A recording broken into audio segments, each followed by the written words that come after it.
Hello, hello, everyone. Welcome to In Time. My name is Nicholas Lamar Suter, and with me today is Xandering. Xandering, how are you? I am outstanding. Like, it couldn't Oh, be better. I'm in the bestest country of the wholest world, with the bestest administration that's doing the bestest thing for the greatest number of people. Things couldn't be better. absolutely, absolutely. Because anybody who speaks out, we I was doing research for this show, and I bumped into an article on, I spoke out against Trump, and the following happened, and I was just like, okay, I'll get to the doomer stuff when I get a chance. We got too much to cover, but yep, nope. In Time does not criticize presidents who are orange and colored. No, we don't do that at all. That's not We our are best. friends of the administration. Yes. And oh, is that his signature there? Yep, that's his signature. Okay, great, perfect. So he signed us a all right. I have a question Enough of for you. that. Yeah, please. Um, what do you think? What comes to mind when you say something has collapsed? What comes to mind for me, as especially as an American, like the whole thing has come down, like a building like the Twin Yeah, Towers, me too. unfortunately. The Yeah, bridges that's collapsed. yeah, It's, buildings come down. I mean, they collapse. Elevators, they collapse. You yeah. think of rubble on the ground, nothing left. We're going to have Yep. to completely rebuild, unless you're France every other Tuesday, apparently. Exactly. So France's government has collapsed. And we've had this problem before. We've said this on air, like the French government collapsed or the British government collapsed. And everyone's like, oh my God! What? And I think the Dutch government collapsed once, and people in the live chat were like, oh my God, is it a revolution? That's what parliamentary systems, when they say that, what they mean is the structure is still intact. They've just had basically a vote of no confidence in the prime minister, and so now another one needs to be appointed, elected, or whatever the process is. And for some reason, France is really enjoying this because their government has collapsed 4 times in the last year. Well, I mean, Yeah. France and government don't really go well together. Yeah. So, and I guess Macron has to pick. So the president is fine. They can oust him through a different process, but the prime minister gets nominated at least by Macron. So Macron has to nominate. This is like his fourth nomination in 12 months. Every time he nominates someone, they let him in. He becomes prime minister, and then they're like, "Oh, you're done," and boot his ass out. But it's interesting Now, because, I asked yeah, this. yes, please, Well, I mean, I asked this question yes, because there's been another collapse of a government. there has This one is not pretty. And no, this one actually engenders everything you would think of when you say a government has collapsed. High ranking officials being beaten, sometimes to death. The, yep, prime minister or president, the head of government, has fled the country.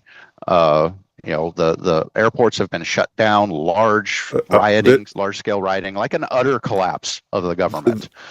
this right here is the prime minister's house, or at least it was last night. I don't know what it looks like right now, but that was a picture from earlier of the prime minister's house. You can see all the people out in front, the fire in the back. You can see the fire inside the house. This is their parliament building. So, and we put it in the description, Nepal burned the parliament. That, there you go. That's their parliament building. Yes, Yeah, the, so, the Nepalese government has in fact collapsed. um, the finance minister is being paraded through the streets naked, according to Bregwin, which it sounds like, I mean, that's literally the members of the government that were able to make it to an airplane have gotten to an airplane and fled. They got to Kathmandu, and they are out of there. Is there a goat? You know, UTV and Ham, just because you help out every show doesn't mean that we'll just put up with any hijinks.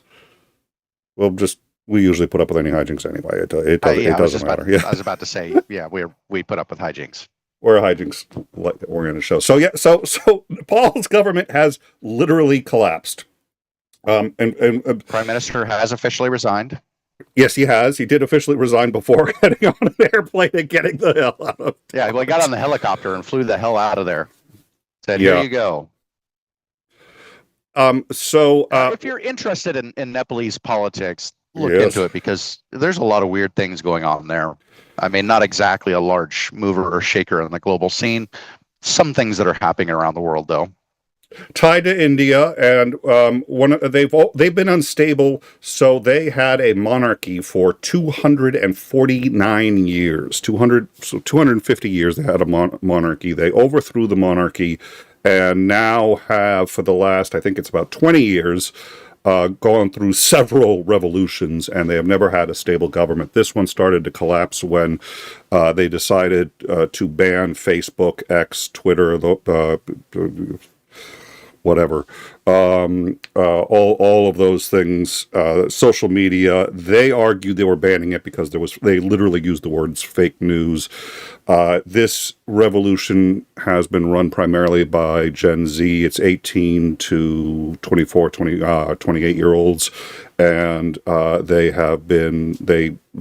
said that they did not like the idea that they couldn't use social media even after social media was restored. They said there's too much inequality, which I do want to ask you about in a second. There was too much inequality of wealth, especially amongst the young, and there were these young Nepalese teenagers who would flaunt their wealth, and they said we've had enough, and they literally just. Again, this is the Prime Minister's home. That's a really bad sign. And this is the Parliament building. So what we know at this point is, or what we've been told is, the assumption is going to be that there is going to be some kind of local governors are going to parlay with the students who are going to have to come up with a leader because they don't actually have one, and the revolutionaries, and then come up with an interim government until votes can be held, and that they will in fact keep the same roughly legal structure but have elections and so on and so forth. And until then, it's going to be this quasi-structure they think that's going to get worked out. But right now there is no government in Nepal. So the inequality, I bring this up because you and I have been talking about this earlier. We've talked with Commander Macmillan about this. To the best of my understanding, at least, inequality between the haves and have-nots is the number one indicator of a revolution, is it not? Or precursor to? Yeah. Yep. The highest inequality. I mean, throughout history. Yeah, throughout history, you can go back and look at different places that collapsed, and you can see a bit of a threshold. There's a little bit of a range between the divide in wealth, and once you reach a certain percentage, the collapse comes shortly thereafter. Revolution comes shortly thereafter, because the have-nots tend to rise up and try and take what the haves have. So yeah, it's. Throughout all of history, it's held fairly steady, except for one instance. And that would be? The United States. The United States has far surpassed that general percentage of wealth inequality between the top, say, 5% and the bottom 95%. We've almost tripled it. I thought my understanding was that barrier that usually is considered where you're in revolutionary territory. Yeah, we're close to 5 times that threshold. No country's ever had more disparity between the wealthy and the poor than this country. No country's been able to get away with it without having a revolution. Yeah. So it's a significant. Except for us. Although it's interesting because there are undercurrents of all of that in everything that we're discussing. I mean, the concern about immigration on some level is the people are taking things from me. And the Democrats are concerned about the disparity. The Republicans are concerned about it, but in a very different way. And so you end up with everybody's concerned about inequality. It's just they haven't aligned yet. And so the question is how and where do they align? So while we're talking about that, another interesting thing, as everyone knows, more good news, Israel still has 2 million Palestinians held hostage in the Gaza Strip. It has surpassed the worst classification for food inequity. It is a famine in the Gaza Strip, according to the UN. Now, there have been several attempts to negotiate. The most recent one was by the United States, where Trump made a offer that Hamas initially said was nothing but a complete and utter surrender and capitulation that they would not consider, and then they began considering it. It was the complete disarmament of Hamas. Israel got to stay in elements of Gaza for security. Hamas would release all the hostages, and Israel would release a significant number of their prisoners. That deal, they decided that they would negotiate by sending negotiators from both sides to Qatar, which was ostensibly an independent state that could host the negotiations. Israel attacked the negotiations today, sending missiles into Qatar and killing, we believe, 3. That number may have been updated, at least 3 members of Hamas in Qatar. Keep in mind, this was of a Hamas diplomatic team that was there to work on the deal being negotiated through the U.S. Qatar is a U.S. ally, so is Israel, so we have now one U.S. ally striking another U.S. ally. Qatar is actually a huge ally for us. We do not advertise it. Qatar hosts CENTCOM. Most of our nuclear facilities actually run through launch capability runs through CENTCOM, not through NORAD. NORAD is a misnomer for that, and the reason is in case the U.S. is completely wiped out, we have another central hub from which to launch. We can launch from NORAD too, but the actual, my understanding is primary authority to launch runs from the president to CENTCOM in Qatar. So this is not a small, am I accurate in that, do you know?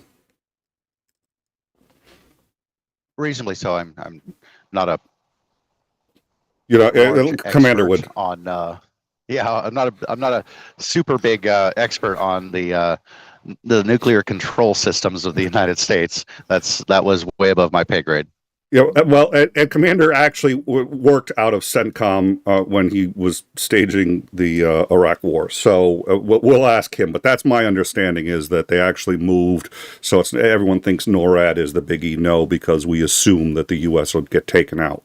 So the primary ability to launch nuclear weapons is not held on U.S. soil. Now, there's the football. It can be done, but primary actually is through CENTCOM. So, and that's in Qatar. So Qatar is an ally, a very big ally, and wow. So Israel has done this attack. Israel says that they notified the U.S. prior to it. Witkoff attempted to notify Qatar prior to it to say that they were about to be attacked. This is often done. People don't realize this, but when Iran and Israel have been exchanging fire, they actually warn the other. They're not really trying to kill the people. What they're trying to do is destroy the facilities. So they give them enough time to evacuate. Witkoff failed to notify them before they were hit. And we need Commander on. Can I get him? Yeah, I could call him up. We're live. Listen, I had a question for you. I try not to bother him too much when I don't have to.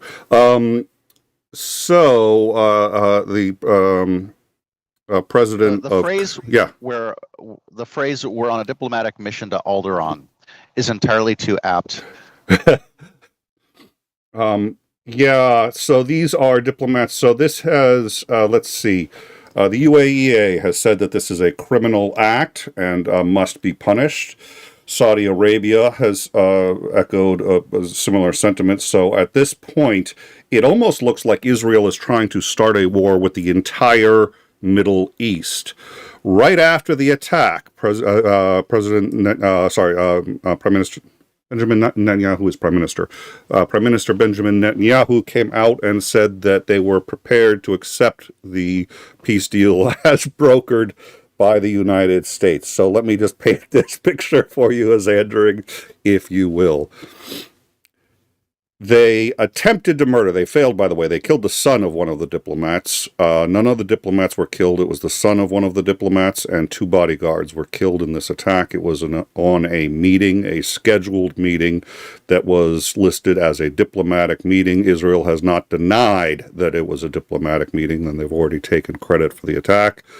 So there's a diplomatic meeting on a peace deal that has been proposed by the United States. Netanyahu strikes the the opposing party, tries to kill them, manages to kill the son of one of them, and then says, "We agree to the deal." Any thoughts on what this is going to do to the peace process? Oh, I'm sure it will do nothing but bolster, good faith negotiations moving forward, especially when it was a damn peace deal negotiation where Hamas would end up giving up a hell of a lot of stuff. And the fact that they even got them to come in and negotiate based off of that starting point. And then actions like this make me believe that the Israeli government or Netanyahu is not interested in peace at all. We've already speculated that they're really not, because if peace were to happen, then Netanyahu would lose quite a few of his wartime powers and could be ousted from government. He'll go to jail. Yeah. So we've already speculated that his intent is to not end any of this, and all of his actions are backing this up. It's at this point, I am not sure that you can come to a reasonable alternative hypothesis for the actions that are being taken. Unless he just has this burning hatred, like he doesn't care at all about himself, or that he probably will go to jail, or any of that kind of stuff. He just has a burning hatred for Palestinians, and has decided he's going to wipe them off the face of the earth, and that's just going to be the end of it. And doesn't matter what anybody else thinks about it, he's going to do that. That kind of maniacal thinking or fanatical thinking is incredibly dangerous in a country that ostensibly has access to U.S. nuclear arms. Yeah. So Qatar, let's see. First of all, the U.S. has, according to the Associated Press, sought to distance itself from the attacks. We admitted that we did know. Trump calls it, quote, an unfortunate incident. Caroline Leavitt says that he has spoken with Benjamin Netanyahu and made his thoughts and concerns very clear. I'm sure that changed a lot. The Qatari prime minister said that Netanyahu is, quote, dragging the region to a place where it unfortunately cannot be repaired. They asked if Qatar would continue to host the ceasefire talks now that they had basically been attacked for hosting them. He did not. He stopped short. He said, I don't think there is anything valid in the current talks, but he stopped short of saying that they would end the mediation efforts, saying, quote, we will do whatever we can to stop this war. He also pointed out that Benjamin Netanyahu could stop the war simply by opening up the gates of Palestine and feeding the people, and Hamas has already said that they would release the hostages if that were done. He says he will not do that until the hostages are released. So that's where we stand, but it's it's a dramatic escalation. They have now hit a third party that was not involved in this at all, was not supporting anyone, and was acting as a host to mediation between Hamas and Israel, and they attacked on the mediator's soil. Absolutely, of actual stable government, a stable country that's been around. Yep. Because they've done launches into Lebanon, some parts of Jordan, so they have Assyria, but these other countries have either got what they call rebel sites building up to arming up to attack Israel, in some remote part of it, or they're a failed state in the case of like Libya or Lebanon. So I mean, it's like attacking them is, I guess, more of a or conducting operations, military operations inside the borders of those countries is a little bit more of a gray area because there isn't really a firm government in place, sovereign entity in place there. But going after military operations in Qatar, that's a quantitative difference, especially considering everybody is ostensibly allied with Qatar. Well, and Qatar is a U.S. ally, so they've struck a U.S. ally. And on the way to actual negotiation for peace talks. I mean, I want to go negotiate with Israel over anything now. Yeah, I know. It's this. I mean, this is qualitatively different than anything they've done in recent. I mean, they've struck a U.S. ally. I don't think Trump really cares. I don't think Trump has allies. I think he has deals, and the people that he likes are only as good as the deals that he makes with them. So, I don't know how seriously he takes the fact that they've struck a U.S. ally. He's tariffed all the allies we have anyway. I mean, I don't know that he cares about bolstering those relationships. But having said that, the UAEA has said that they are standing in full solidarity with Qatar, and they have issued a warning to Israel that at this point, if they decide to occupy the West Bank, they would consider that a violation of the Abraham Accords and thus would be empowered to attack Israel. They haven't made any threats that I'm aware of about Israel's actions in Palestine till now. So the fact that they're doing it now suggests to me that the UAEA is considering entering the war because of this attack on Qatar. So we're going to keep an eye on that. On my 2025 bingo card, messy Middle East is still a mess. Check. Yeah, and it's getting bigger. And Trump. I mean, my concern. Here's my genuine concern. My concern is that Christian Zionists have no genuine interest in trying to prevent this. I think this is preventable. I think Netanyahu absolutely must be removed from power. I think Biden didn't take that nearly as seriously as he should have. I don't know if Kamala would have taken it that seriously at all. I know for a fact Trump doesn't take it seriously at all. And so you've got this problem of it's actually what Kafir said. They're running around like a rabid chihuahua in the Middle East, biting anything that moves. And now they've hit Qatar. And if the U.S. doesn't condemn, if we condemn the attack, we're condemning an ally. If we don't condemn the attack, then we're not condemning an attack on a U.S. ally. This is a dramatic escalation. It is bringing in multiple U.S. allies against Israel, and we've already speculated that Netanyahu may have something on Trump, and if Trump refuses to act on this, because Trump does not want to side with Israel against every single Middle Eastern country. That's insane, especially when Israel's starting it. I mean, Well, I mean, the speculation and rumor is that Epstein was a member of Mossad. I am becoming more and more willing to believe it as I see Netanyahu get away with more and more, and Trump just sit there and say it was Trump called this unwise. I should clarify a little bit, not a member of Mossad, but rather a Mossad agent. Mossad, yeah. And I think I did see Titan earlier. Titan checked. Yeah, CENTCOM is run out of the base there. It's the forward. Al-Udeid Air Base. And it's the forward. Okay, so have a thought. Now, bear with me. Could it be that Netanyahu thinks that if there's peace, he'll go to prison? Yeah. But the question is, why does the U.S. put up with this at all? And if he's got compromat or something on Trump, okay, fine. What did he have on Biden?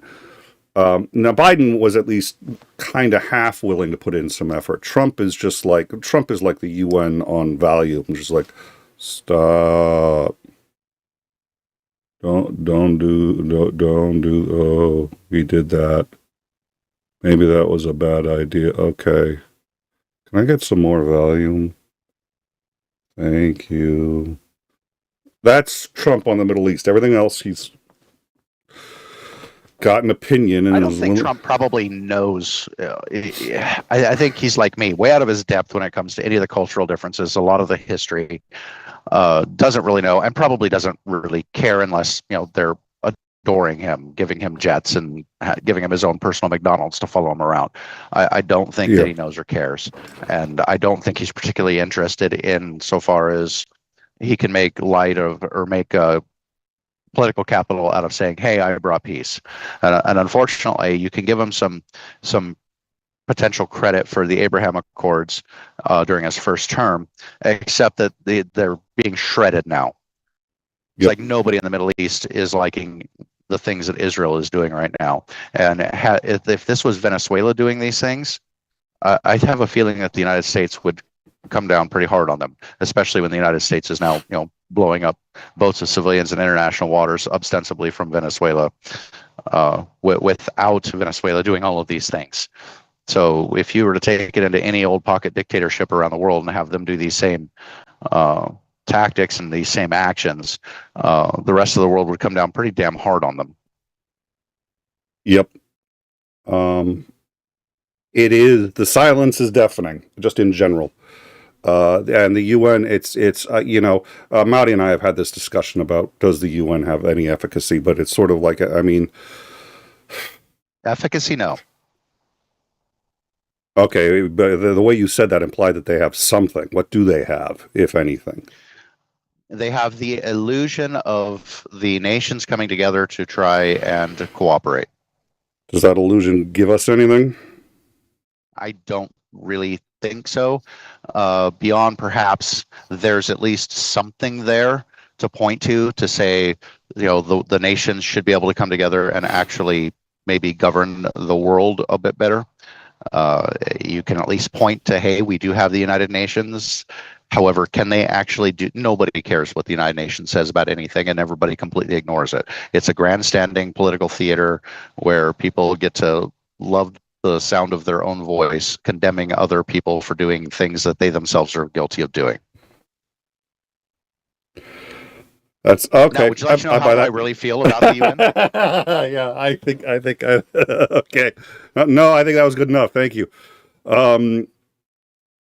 So another story that dovetails nicely, and then we are going to get to sort of our final story, which is what I think is really absolutely the smoking gun for any number of reasons. But we've had a talk about we haven't actually on In Time had a talk about cashless bonds or bail. Trump has made this out to be a huge thing, and it has now become a huge thing. August 22nd. This woman here, 𝐒𝐚𝐦𝐚𝐫, who was a Ukrainian refugee in the U.S. She was here with her family. She was on a train the night of August 22nd. She was coming home from work, and she was stabbed. Trump has opined on this stabbing. Let me see if I also want to make sure that... where did this go? So this is the White House, I think, today.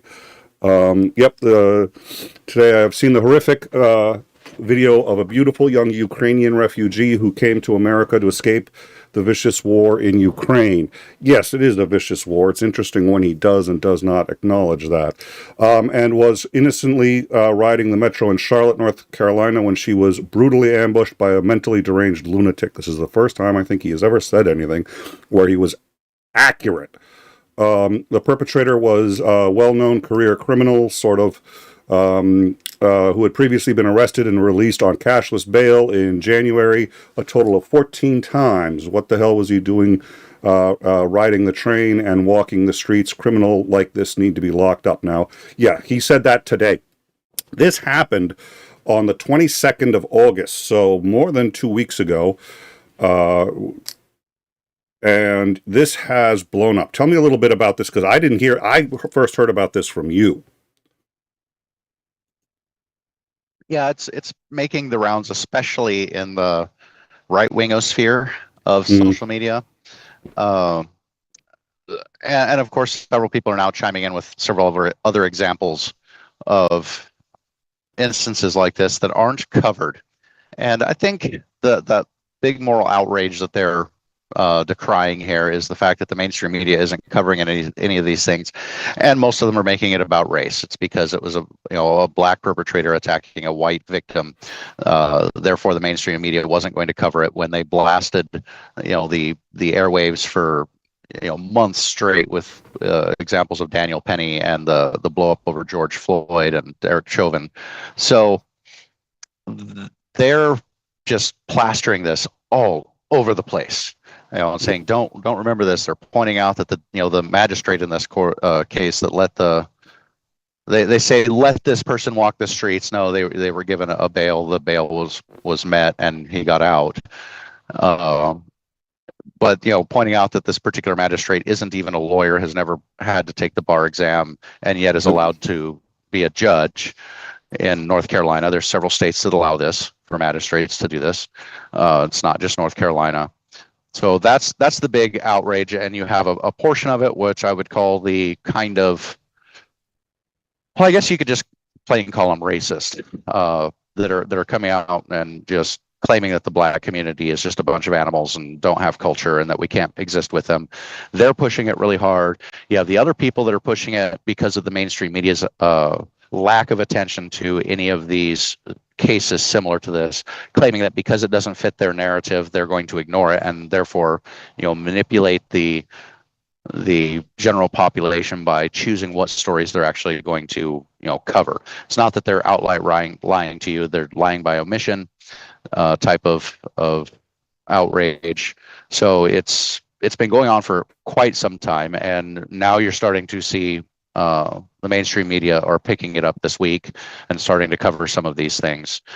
For the longest time, like the first week, not hardly any. I think Fox News picked it up originally, but no other news station picked it up and ran the story at all, didn't mention it at all. And there's so many posts of people pointing out, hey, I just did a search on Reuters for Daniel Penny and came up with over 1,000 articles, news articles about that altercation. And I just searched this young woman's name. I am not going to try and pronounce it, but I'm terrible at pronouncing Russian and Ukrainian Slavic style names. I'm terrible. But pointing out that not a single story was done, and they repeated this for many of the New York Times, Reuters, Rutgers. So this was the first I had heard of it, and so I spent a good deal of time looking into it. She was Ukrainian. She was a Ukrainian refugee. So this brings up at least three problems that we have to discuss. First of all, it's sort of like, and in the post from the White House today, first of all, this is the first the White House has posted on it. So to the best of my knowledge, he didn't know until today. But she was a young Ukrainian refugee. A few people have pointed out, well, wait a minute. Abrego Garcia came to the U.S. illegally when he was 16. It was because Venezuelan gangs were trying to rape and murder him. And he went through a legal process where a judge concluded that, in fact, he was accurate, that his life was in jeopardy if he ever went back to Venezuela. And since the age of, I think it was 18 when he was first given a legal status here in the U.S. So he's been here legally. He came illegally, then he followed the process, he was here legally, and then he got deported to hell on earth. What is it? I've forgotten the name of the facility. But the El Salvador, the prison. It's in El Salvador. Yeah, El Salvador. And it's sort of like, well, wait a minute. That's you're sending to the best of my knowledge and understanding and everything, he hasn't been convicted or even accused of anything until afterwards. Now it's like they're looking for crimes on him. But at the time, he hadn't done anything. So they're deporting. It's interesting, the ones that they're deporting and the ones that they're not. But 𝐍𝐤𝐜𝐻𝐿TT, that's right. Thank you.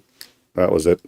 So thank you, Porpoise. So at any rate, I would point out a couple of things. The New York Times, the first that they reported on it was today. They have not reported on this woman's murder until today. So claims that the media have not been, and I checked Reuters, I checked all these other claims that the media has not been following it are correct. Having said that, I also looked up the stats for killings just in that one town, just in Charlotte, North Carolina. And they have, on average, about 105 to 110 killings a year, murders, every year. To the best of my knowledge, Fox News and the New York Times, Reuters, and none of these others report on any of them. They haven't, except for, of course, the George Floyd one. Now, if you search and find, there's a reason you find that many for George Floyd, not the least of which is the police officer. He was killed not by a madman, but by a police officer. He said he couldn't breathe. The police officer literally put his knee on his neck until he killed him and was convicted of murder. This is a police officer. On the right, you see Irina. This was the killing that happened. She was murdered on the 22nd. The guy who did it,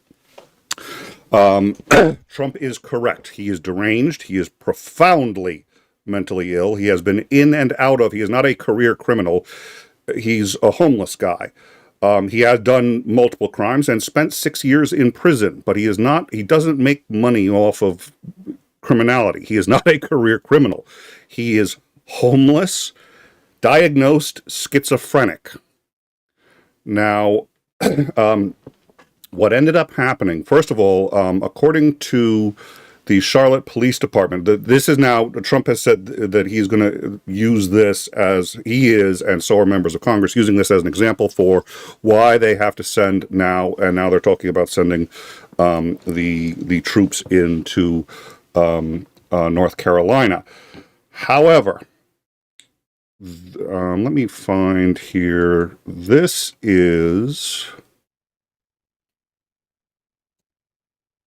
here is the mid-year crime statistics from the Charlotte, North Carolina Police Department. Homicides are down 29% over last year, which again was about 110. Aggravated assaults down 25%. Robberies down 21%. So they're taking a single crime, and because it has racial overtones, and they're saying, well, it's being ignored because it was by a black man, by a black woman. There were 100 and some odd other murders last year that were completely ignored. The reason George Floyd wasn't ignored was because he was murdered by a police officer. And the fact that he was black absolutely played a part in the entire affair, in the asking was he treated extra harshly because he was black? Was he? Absolutely, but not.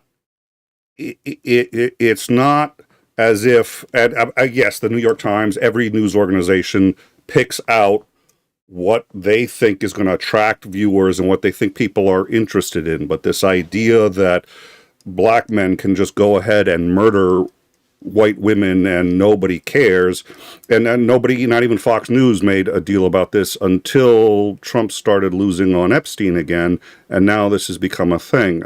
Somebody on this was actually, I think, ABC News Channel 8 has been collating online all of the crimes that have not been covered by national news organizations that would fit this profile, and it's the United States. I think there's in the whole country. I want to say, do you know how many murders there are in the entire United States on average a year? I want to say 40,000, but I think that's highway deaths. That may be the same number as murders. Well, that's the gun homicide. I know the gun homicide numbers. They vary, but they go anywhere from, well, before COVID, they'd actually gone down to about 20-something thousand. But total homicides are significantly higher than that. Let's see. In the year 2023, there were 22,000 homicides, according to USA Facts, which does sound, is that per, that's 10.7 per 100,000 people. It sounds like that should be higher. But even at 23, let's go at 23,000 homicides. Yeah, they're not going to cover them all.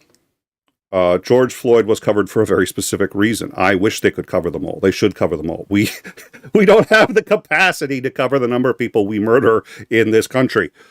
And there's always going to be some politics, admittedly, in the picking and choosing of which ones we cover.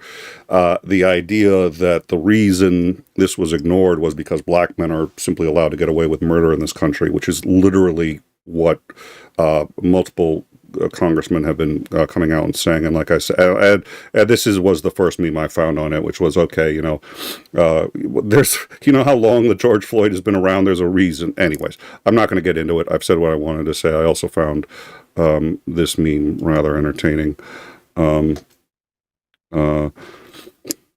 But speaking of this man, let's get into the other business, which is both the cashless bail and what this man's history was.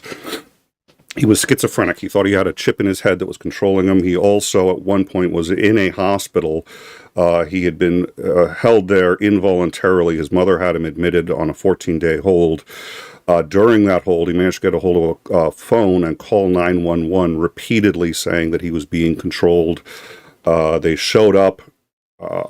They did a health and wellness inspection, and he said that he was being force-fed food that was being made through some man-made elements to control him. So the cops said there was really nothing they could do. He did get a summons to court, or was he summoned? Or no, I think he was actually brought into court on that.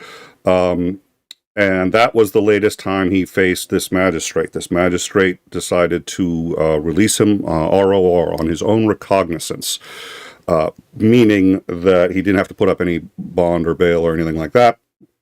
And that was 7 months before the killing. So he was out there for 7 months and then did this. My thoughts are I don't think she should have released him, and it turns out she was a judge magistrate, not a judge in the sense that we think of one, which means that she didn't have a law degree. I don't know what experience she had, but judge magistrates apparently only need 2 years experience or a college degree. So, but there are a few problems. There are a lot of prisons where if you put somebody who's mentally ill in the prison, they kill them. The reason being they don't like mentally ill people in the prison. It screws with things, and it screws with the balance of who's in charge and who isn't. So they just, when they find a mentally ill person, they just end up, I know this, one of the books I wrote was the biography of a prison psychologist, spent 10 years at Walpole Maximum Security Prison, and we spoke at length about this, where when they got somebody who was genuinely mentally ill, he had a very serious problem on his hands because he knew who was in charge of that prison, and it was it wasn't the security guards, and he'd have to go talk to them, and they'd say, look, if he wanders into my territory, he's dead. It's not because we don't like him, it's because we don't know what he's going to do. He may start talking about aliens, he may try to stab someone, we don't, so we kill him because he doesn't respect the rules around here, because he's not sane enough to follow them, so they just kill you. So it may be that she said, well, he doesn't deserve a death sentence, so I'm not going to send him to prison. We don't have proper mental facilities. I don't know. It's clear he had spent so much time in prison before, it seems to me he should have been held on something. She released him ROR. Do you have any thoughts before I get into the cashless bond? Yeah, it's definitely an unfortunate occurrence, and the way that this has been so politicized, I think, is a little bit tragic. I mean, maybe if it brings awareness to some of the issues that we have with what do we do with, mentally ill people who aren't necessarily cognizant of the actions that they're taking. We have no way of really dealing with that. And I don't know that the solution we had before, which was abolished, is the answer. I mean, there's a lot of people that say we need to bring back mental institutions, insane asylums, etc. And I'm like, okay, well, but they were gotten rid of because of massive abuses. So I don't know if that's the solution either. And I hate it when we come up and we're like, okay, well, here's all of these problems, but I don't really have a solution for any of them. Yep. Like, how do you fix that? I don't really know. It's a vastly complicated problem with so many different moving pieces, so many variables in place that I don't know that there is a good answer, because most people want a one-size-fits-all. It's a little bit disheartening to see what is ostensibly my side of the aisle making so many of these frankly racist accusations and framing all of this around race. I have seen so many posts talking about this in a racial light, and stoking the whole social divide. Divide. It's funny because whites aren't mad enough about this, and then posting 30 other stories where something similar happened, and it's like, this is not helpful for social cohesion. We are going in the wrong way. It's bad. I did not take any of those, but I am glad you brought them up because they were the majority. The majority that I saw a lot of and this is blowing up right now. This is, like I said, the New York Times. The first post I found about it is from today. The second one is from 4 hours ago. And the story really that they're talking about is the fact that this is a story.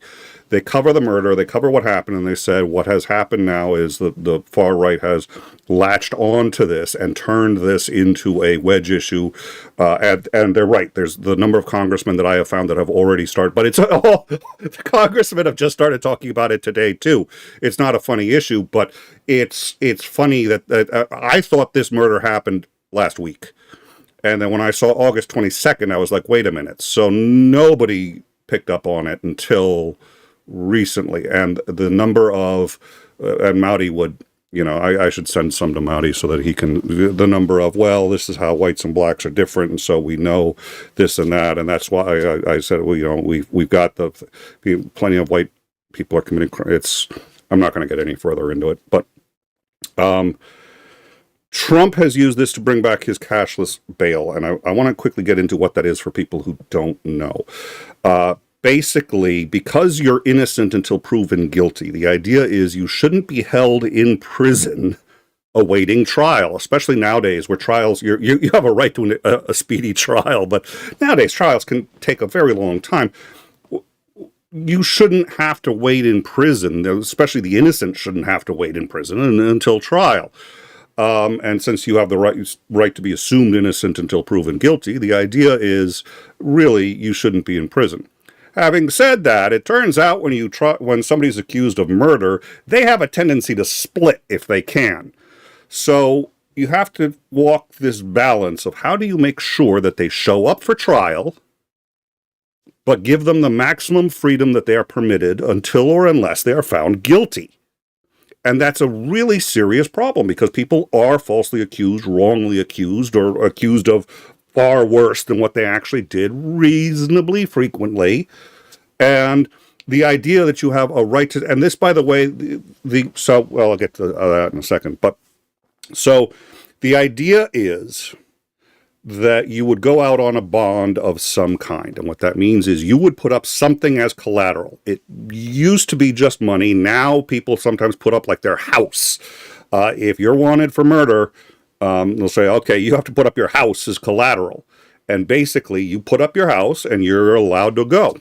And sometimes they may make you wear a monitor or even check in, but they'll set up whatever rules that give you the maximum freedom and assumption of innocence while making sure you're not skipping town for the trial.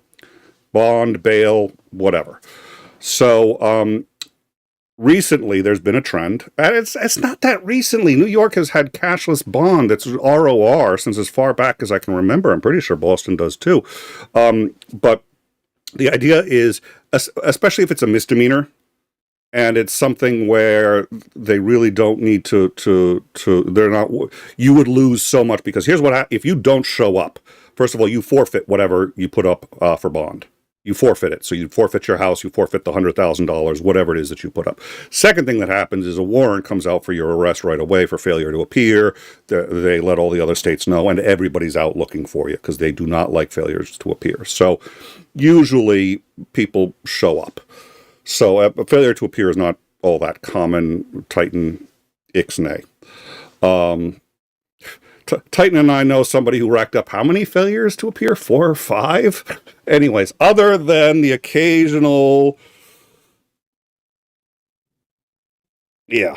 Oh, you know who it is too. Never mind. If I realized you know who had the 4 or 5 failure to appears. Yeah. At any rate, normally it's not a problem. So the question is, how do you guarantee this? And it's been pointed out that when you don't have any bond or bail, you get a lot. That means anybody who's accused of a crime. Yes, you know them too, Dave. I probably shouldn't have brought it up. It's a topic that goes way back. Anyways,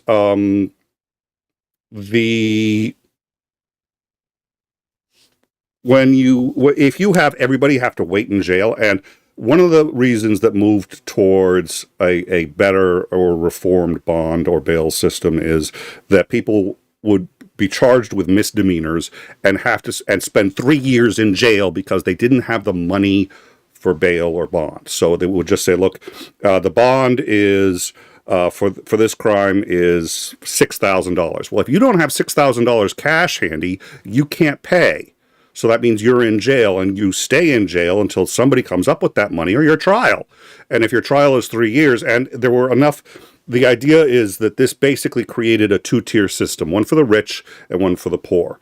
What's the line? Speeding tickets are a tax on being poor. The poor really had to pay the bonds, and the rich could just pay it and walk out, no problem, or the poor would be stuck in prison. So it was revamped to give a judge a lot more discretion. And if the judge felt that you were not a flight risk, it could be low or even zero bond on your bail, and then you'd be let out. Now, there are judges who'd say, you're a huge flight risk, and I don't care if you get, what was it? Somebody recently had said, I don't care if you gave me every dollar ever printed by the U.S. Treasury. You're the definition of a flight risk. You ain't going anywhere.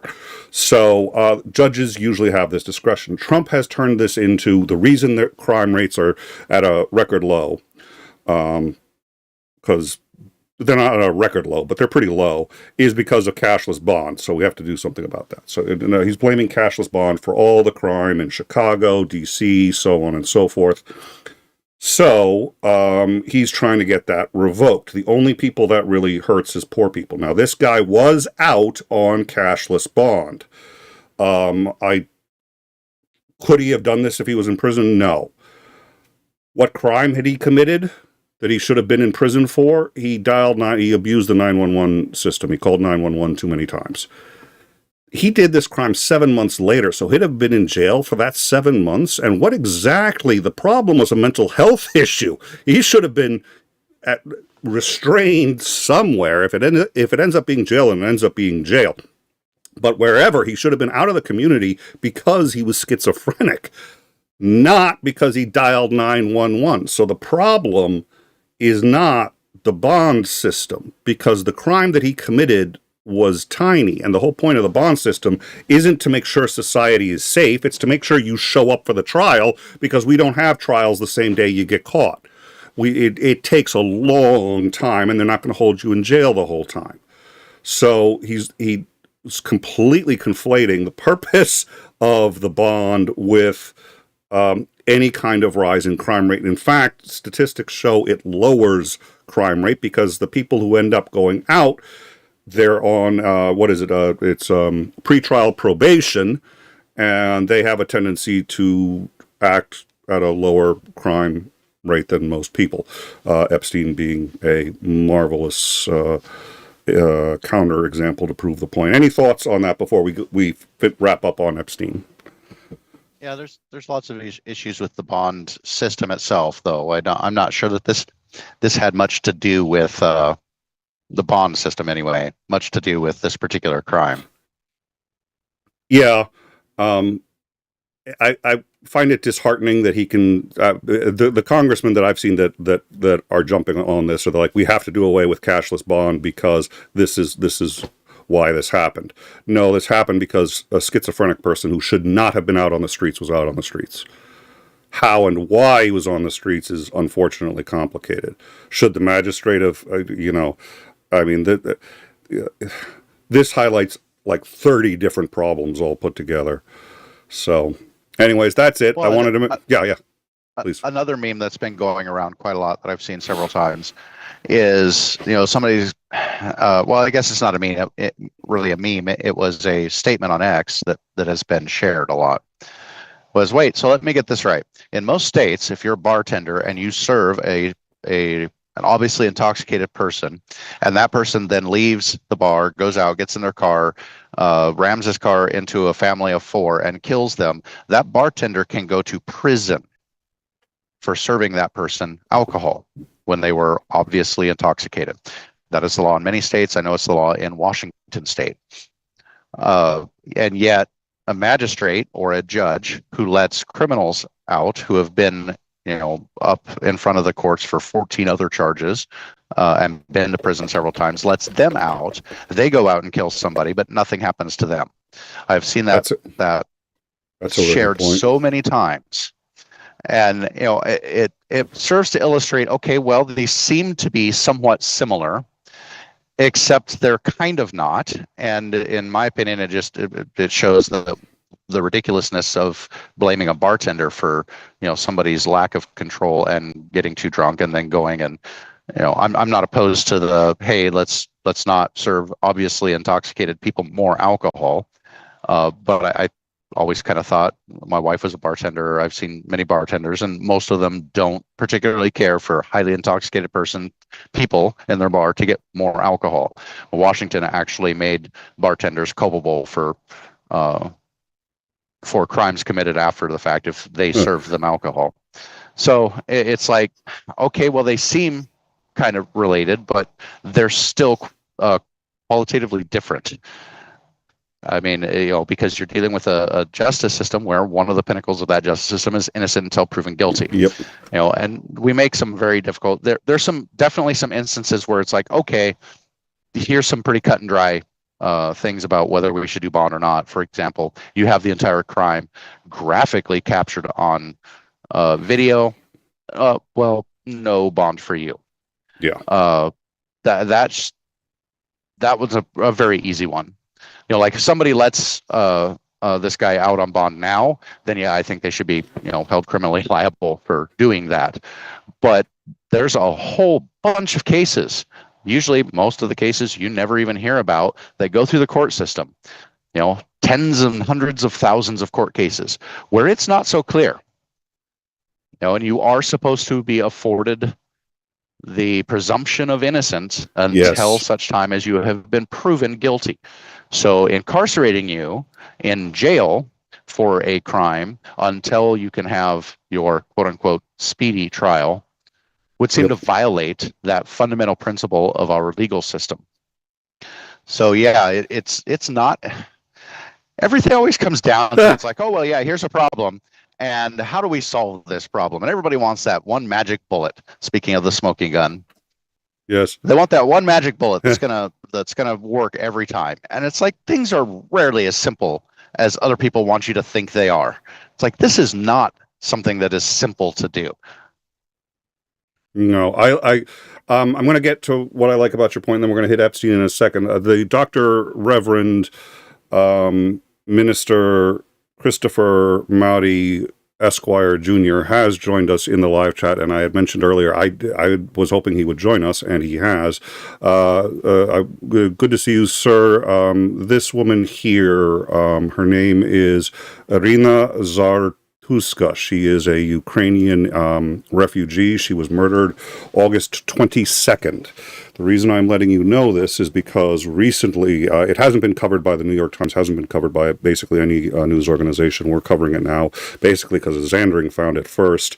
He notified me, and the reason he notified me was because it's become this huge point on the right where, at its worst, it has been about, she was murdered by a black man. It has been about basically black men are incapable of being as civilized as white men, and there is a tremendous amount of that going on. I was going to send you some of that. It's staggering. I would just look into Ukrainian refugee. It is all over the news, even though it happened on August 22nd. You will not be able to throw a stick without finding the exact kind of stuff that you have been talking about on your channel. You've had me on to discuss it and a few other things, so it's been a delight. Anyways, I knew you'd be interested, and I said, it's too bad, and we talked about it already in the show, so if you want to go back, you'll see us talking more about it, but it is exactly what you're talking about right here, right now, and it has become an issue. Congressmen are involved. The White House has already made a statement. This was a statement made by the White House about it just today. They did not make. Yes, that's. In fact, there was one explanation I found as to how, different species broke off at different. I'm not going to even justify it with but. Trump hasn't made that one yet, and I haven't seen that from Congress, but I thought you'd be interested. So thank you. Wanted you to stick around for that. Saves me the phone call because I don't want to pay the quarter if I don't have to. Good to see you. So I think you make a great point. This one was a judgment call. I think the judge magistrate chose wrongly. But if it's one of those instances where, you've got the tape, he stabbed her, like, we're going to release you ROR. That is so derelict. There should be legal consequences for judges that do that. Just like, there has to be some way to say, no, it completely enabled a murder. But so that's a really great point. All right, on to Epstein, which I know you've been taking a break from. Congratulations. I wish. Yeah, I have the luxury of being able to do that. When you call me up and they're like, "Okay, we've got this information on Epstein," and I'm like, I haven't followed this in a while because totally demoralized that anything of substance is actually going to happen. I'm tired of it going around and around and around. And, oh, we got it this time. Oh, no, you don't. Oh, we got it this. Oh, no, you don't. Oh, they're going to release. No, they're really probably not. It's like when I see splashed headlines all over the place that, the full accounting has been released and people are going to prison, then I'll care again. No, I have that luxury. Yes. You kind of have to keep up on this stuff to give updates and stuff. I do. And while I say the smoking gun, it is the smoking gun to people who can recognize it. There are people who won't, and it's not going to put an end to this. We are not near an end. I think Massey gave an interview that I enjoyed, and basically said, look, we're still trying to do the discharge petition. We know what's in these files. And they do. I think everybody knows. He pointed out, too, he said, listen, in Congress, all of my colleagues are defending pedophilia, and none of them like doing it. They don't want to do it, but they are afraid of the repercussions of not doing it, so they're defending a pedophile. And I thought the fact that he was willing to say that in an interview was staggering. But what I think for me sort of is the smoking gun is, as we covered, the New York Times said that Trump had done a drawing of a woman and written almost a love letter to Epstein. This is a little. Just reading it doesn't even mention kids and it's unnerving the way he talks to Epstein. This was a letter that he wrote to Epstein on his birthday to wish him happy birthday. Now, the New York Times said that they had seen the letter, they read the letter, and they reported on the letter, and that he had drawn a woman. He said, I don't do drawings, I don't do these things. Loads of his drawings came out afterwards. He does do them. He's given them away to charity auctions and all this other stuff. Fortunately, and now he is currently suing the New York Times for defamation for having published that article. Fortunately, after reading that article, the committee that is investigating him added that letter, in fact, the entire birthday book, which contains a few more things, to their subpoena list. Now, this isn't just subpoenaing from the Justice Department, but from the Epstein Estate. And that is very important, and I'll get to why in a minute. Yes, you can download the birthday book. Thank you, 𝐒𝐿𝐵 for letting people know. We're not going to make that available. If you want to download it, you can download it. We're not putting that on the Discord. So, this is the drawing that Donald Trump did. And this must have been during his show days. I don't know. He says voiceover. Or it's typed. This is what he says to Epstein. There must be more. There must be more to life than having everything. Donald, yes, there is, but I won't tell you what it is. Nor will I, since I know what it is. Since I also know what it is. So this is Jeffrey and Donald. Okay, Donald. We have certain things in common, Jeffrey. Jeffrey, yes, we do, come to think of it. Donald, enigmas never age. Have you noticed that? Jeffrey, as a matter of fact, it was clear to me last time I saw you. Donald, a pal is a wonderful thing. Happy birthday, and may every day be another wonderful secret. Donald J. Trump, and then it is signed there in such a way so as to make the image more pornographic. That is the letter that Donald Trump says he never wrote. Now, when that first came out, there was a litany of, and we probably have them, I don't know that they're worth playing, congressmen, senators coming out and saying, oh, well, it's fake, it's obviously not his signature.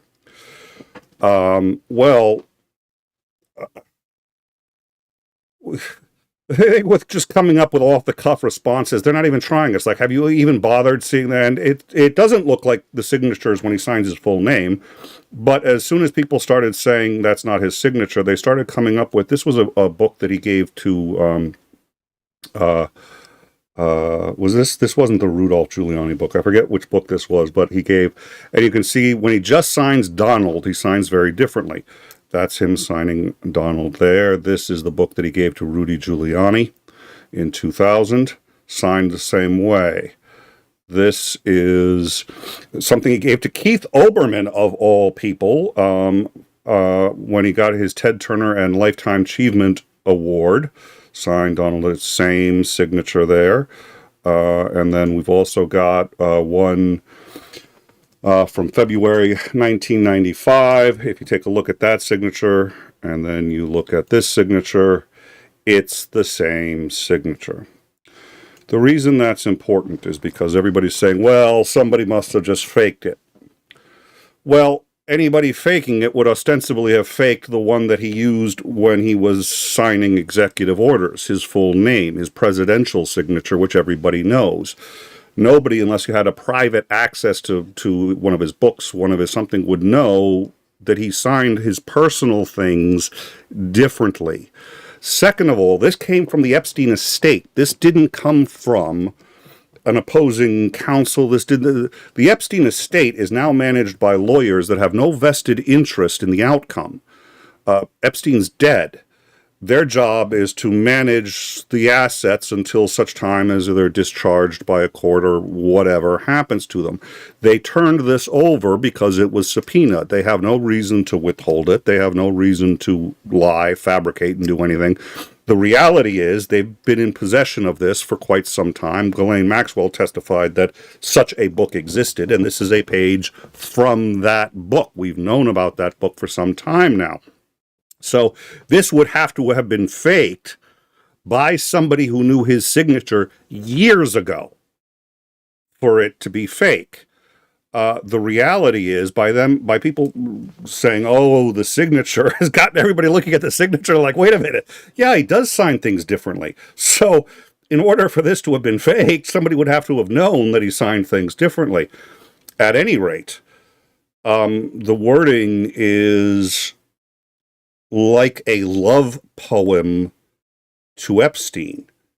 It is bizarre. Yeah, AutoPen, that was the same thing.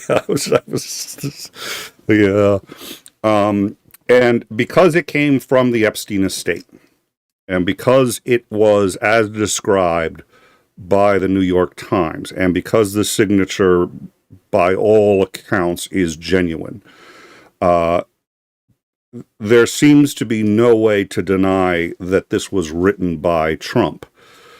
The next question is, why not just admit it then? It's gross and disgusting, but the reality is he's been accused of worse, and everybody already knows he was friends with the guy. He's admitted it. He can't deny it. There are too many pictures of the two of them genuinely palling around, laughing, telling jokes, and pointing out women's butts. I mean, we've aired some of that footage. So, why not just say, yeah, I was dumb, and for his 50th birthday wrote something really stupid, and I don't even remember what.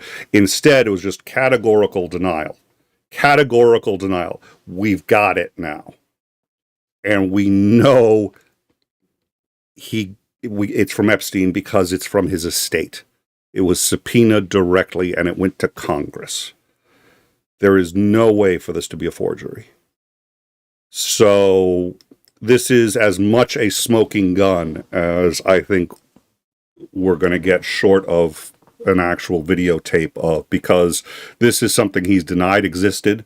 This is something that speaks to a very disturbing, but nonetheless deep relationship with Epstein over secrets that they both seemed to treasure.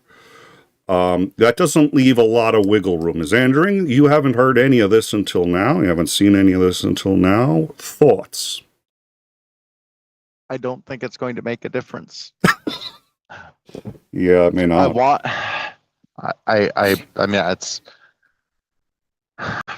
we need, for, just the perception of the rule of law, we really need all of this to come out, see everything, and the people who have committed crimes that we can show committed crimes need to be charged, period. And I don't think we're going to get that. And nothing that's happened so far has really changed my mind on that.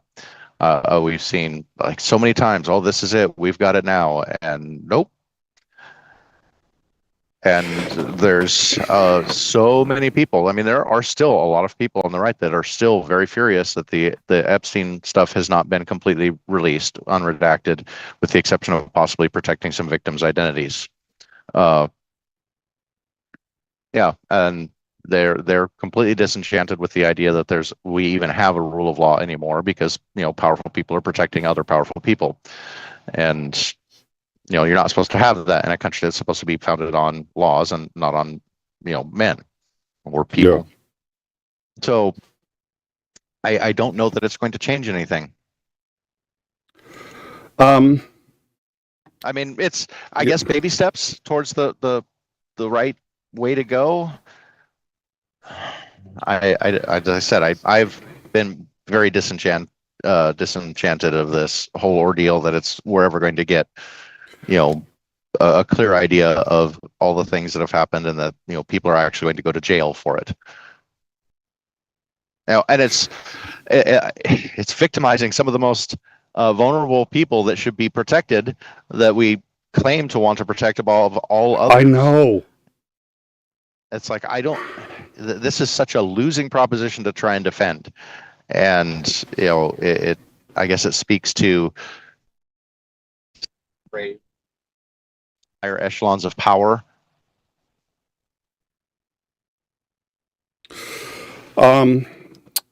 With that, you cut out there. I hope I'm not speaking over you. All right, we may have lost you. All right, we may have lost him. So what I'm going to do, I'll tell him to go back and read this or play this bit if you missed it. I wanted to play something. So this is from Legal AF Substack. Civil disobedience, it's called. It's listed 2025 to separate it from the Henry David Thoreau, Civil Disobedience 1849. I want to check and see if that really was Henry David Thoreau. That is correct. So Massachusetts poet and author. I think a lot of people have been feeling this sense of disenchantment and disillusionment. I think it's a very hard thing to fight. Sometimes on the protracted fights, the person who wins isn't the one who's in the right. It's just the one who wants it enough and is willing to keep going longer than the other guy. And if you're in the right, hopefully that gives you the strength to keep going, but who knows? So Legal AF and Rachel Cohen published this on Legal AF's Substack. It's by Rachel Cohen. I thought it would be worth a read. And so let's put that out now. This Labor Day weekend, I got arrested outside an ICE facility, ICE processing facility in Broadview, Illinois. I was sitting in the street in front of the facility, blocking a van full of my detained neighbors bound for deportation. I documented the experience of this action on social media and will be back to protest, sans van sitting as my charges are pending, again tomorrow, 5 p.m. from 7 to 9 a.m. outside of this facility. This act of civil disobedience made me reflect extensively on what keeps us from action. It's perhaps the question I get most often from people outside the legal industry or outside of the United States when discussing the Trump administration's takeover. Why aren't people doing more? If you ask most outraged Americans why they aren't doing more, I suspect they will answer your question with another question. What am I supposed to do? Hannah Arendt wrote of tyranny as the government that is not held to give account of itself. When people do not know how to make their voices heard, they understandably are less likely to use them. But many people who think they don't know what to do are not finishing the question. They are really asking what they are supposed to do to fix things. The answer is what we are supposed to do. The answer to what we are supposed to do is obvious. We should sacrifice as much as we can reasonably sacrifice to stop the government from disappearing people. I'm able to sacrifice a lot more than the average person. I don't think most people can quit a job or risk arrest. Yes, most of us can be doing more, and most of us would be willing to do more if we knew for certain that doing more would fix things. What stops action is the fear that the action is the wrong one. We should absolutely be measured by how we act and think seriously about whether our actions are right or wrong. But our definition of the right action cannot be the one that fixes things. There is no one action done by one person that fixes things. No one person is coming to save us. Either a lot of people are coming to save each other, or we are fucked. The night before I was arrested, I couldn't sleep well. I was more afraid than I had been in months. This, despite being an incredibly well-connected, able-bodied white attorney with sources of income unlikely to care about a civil disobedience arrest. And, more importantly, this despite being absolutely certain that I was doing the right thing. I lay awake thinking about my own self-conception. If I worked through this decision as hypothetical, as I had when I first started considering it, before things felt real, my answer would be certain. I believe I am the kind of person who, if presented with an obviously racist and fascist government disappearing people to uncertain fates abroad, would do everything reasonable in their power to halt it. When I began considering civil disobedience, I reasoned through it very thoroughly. I felt like an opportunity to move other people to action, even if only a few, on behalf of those being disappeared by the government, though through behavior that would inconvenience me and be very uncomfortable, but put neither my life nor my ability to make a living at serious risk. Very few people are similarly situated, especially people with a similar platform. I didn't have to think about it very hard. I knew blocking the van was right, but still, I was awake until 3 a.m, afraid. In Sister Outsider, Audre Lorde gave a frank piece of advice that has never left me. You become strong by doing the things you need to be strong for. This is the way genuine learning takes place. The fear I felt the night before made me realize that I was not actually as brave as I had expected to be. And the only way for me to become braver is by doing the things I needed to be brave for.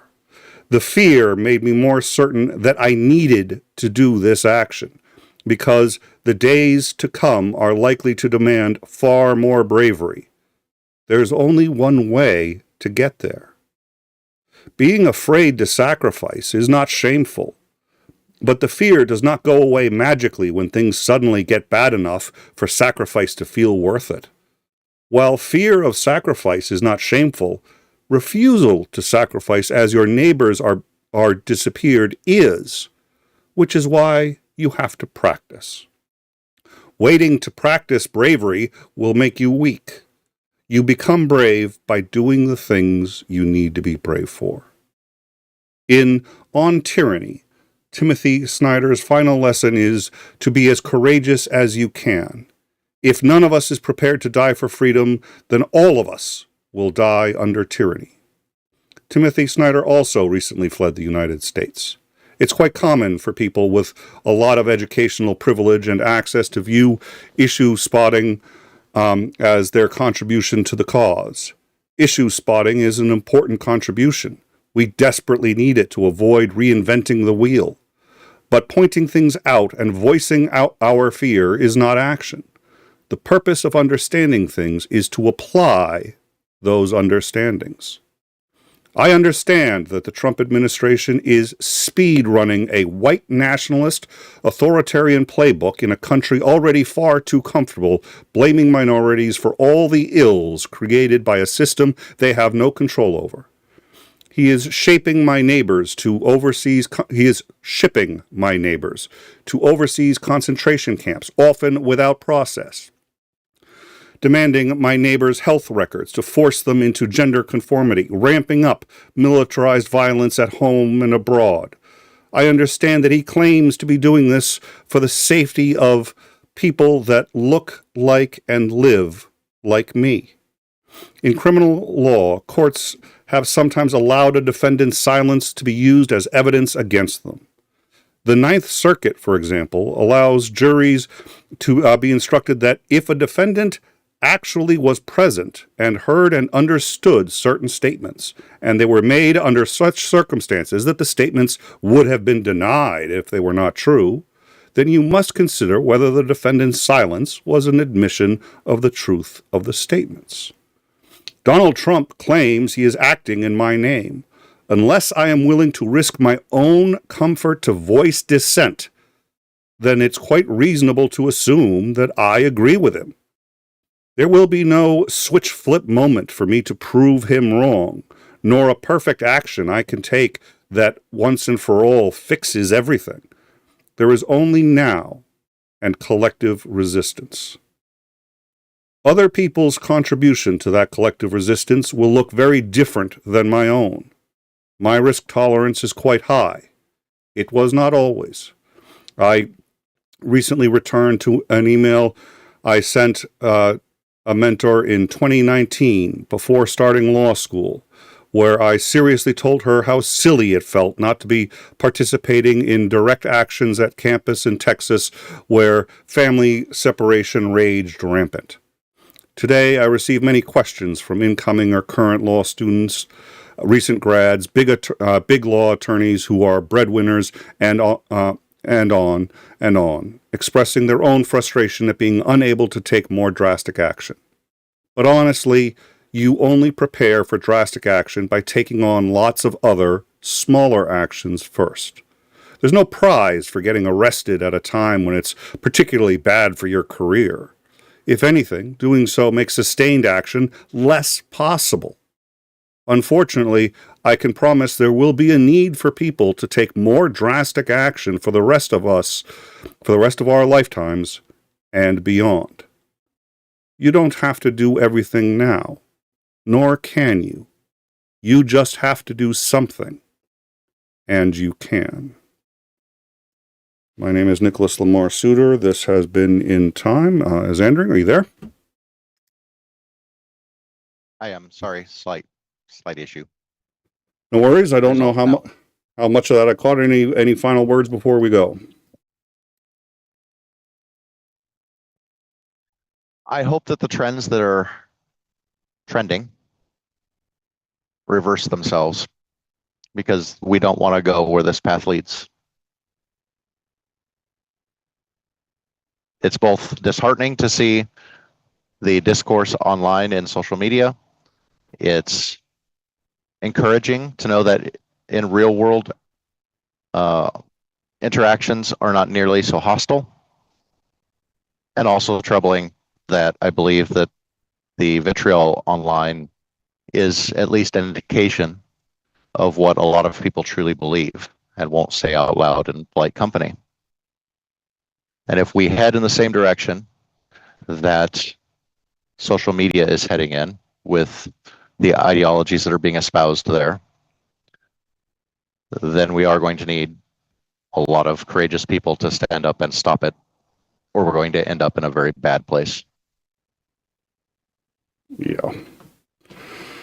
All right. Before we go, two things that I had missed, so thank you, Titan, for that. We do have breaking. It looks like Poland has scrambled jets after reports of Russian drones entering their airspace. This would not be the first time that that's happened, but it is still reasonably rare. It is Poland. It is NATO. So we're gonna check in on that, and we will go to breaking if there's something to that. Also, it looks like Free DC, Free Palestine protesters have been confronting Trump. We're going to keep an eye on that too. Join us on the Discord. We're a community-run program. We get a lot of this stuff from, the people on the Discord who choose to participate, and I think it's important to cover what's going on in the media and in the world around us. So thank you very much. We did get UTV and Ham, one In Time membership. Thank you, UTV and Ham, for your continued support. Dave Marvin became a follower. Thank you, Dave. It really does. This is a lot of work, and it's always great when people appreciate it enough to become a follower and help support us. So thank you, sir. And Blonde Bombsheller gifted 5 memberships. Blonde Bombsheller, you've been constantly supporting us for a while now. Thank you very much for your gift of 5 memberships. You can see the people getting those. So thank you. That's a very big help. We appreciate it. To all of you, thank you for joining us. Our next scheduled show is Downtime with Commander Lance McMillan on Thursday, 9 p.m. Eastern Standard Time. But we will go to breaking if, and if those of you have been around, you know what constitutes breaking for us. So we'll go to breaking if there's something that needs to be covered. Thank you all for joining us, and we will see you all on Thursday. Have a good night.